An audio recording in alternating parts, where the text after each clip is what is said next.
तो अब ये सारी चीज़ें हमने समझ ली सोमेश, स्थितियाँ क्या है।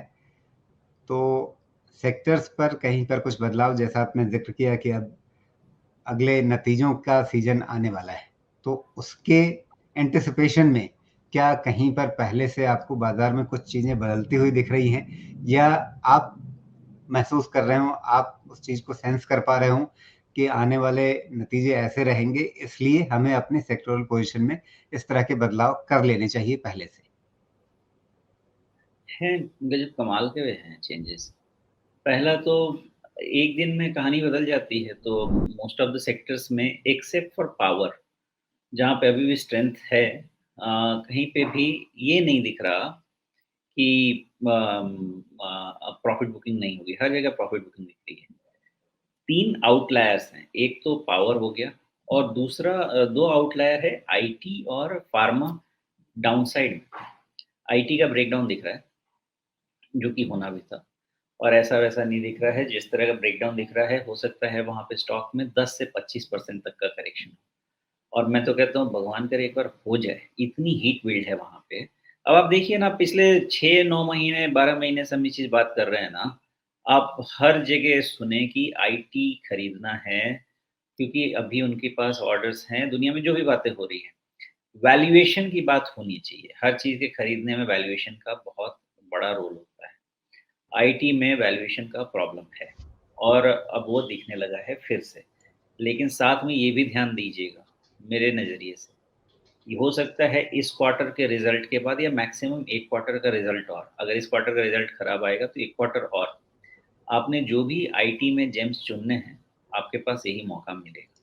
लेकिन ऐसा नहीं है कि ये चुनना शुरू कर दिया आपने और आपके खरीदने के दूसरे दिन से रॉकेट, नहीं, ऐसा कुछ नहीं। उसमें आपको खरीदने का मौका मिलेगा, एक्यूमुलेट करने का मौका मिलेगा, यहाँ से 10, 20, 25% गिरने के बाद और फिर वो 6 महीने से 12 महीने के कंसोलिडेशन में जाएँगे और फिर उनका टाइम आएगा, ऐसा होगा। तो उस हिसाब से आपने आईटी का बास्केट बनाना शुरू करना है तो आप कर सकते हैं, लेकिन यहाँ से 10 से 25% का तो डाउनसाइड मुझे स्टॉक वाइज़ लगता है। वैसे ही लग रहा है ब्रेकडाउन हो जाएगा फ़ार्मा में, जो कि मुझे ठीक नहीं लग रहा है, इतना इतना होना नहीं चाहिए था। डिफेंसिव्स थोड़े तो हर पोर्टफ़ोलियो में होते हैं, तो हो सकता है कि उतना ज़्यादा नहीं गिरे, लेकिन देख के तो आज अच्छा नहीं लगा कि फ़ार्मा में भी ब्रेकडाउन होने के चांसेस मुझे लग रहे हैं। ये 3 बिल्कुल आउटलायर हैं। इसके अलावा सारे सेक्टर्स में प्रॉफ़िट बुकिंग दिख रही है।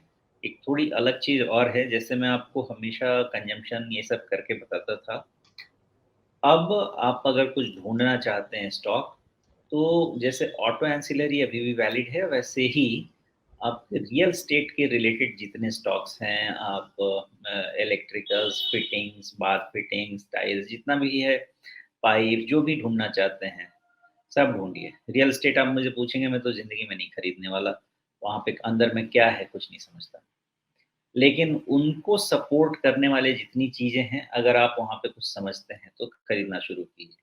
और इस बात को अंडरलाइन कर लीजिए कि मैं आपको कितना भी अब सेक्टर बता दूँ, अब यहाँ से अगले 1 साल तक आपको स्टॉक पिकिंग ही करना पड़ेगा। इन जनरल आप सेक्टर खरीद के अगर चाहते हैं कि आप रिटर्न जनरेट कर लेंगे, बहुत अच्छा, नहीं हो पाएगा। आपको स्टॉक आइडेंटिफ़ाई करना ही पड़ेगा, वो एबिलिटी लानी पड़ेगी।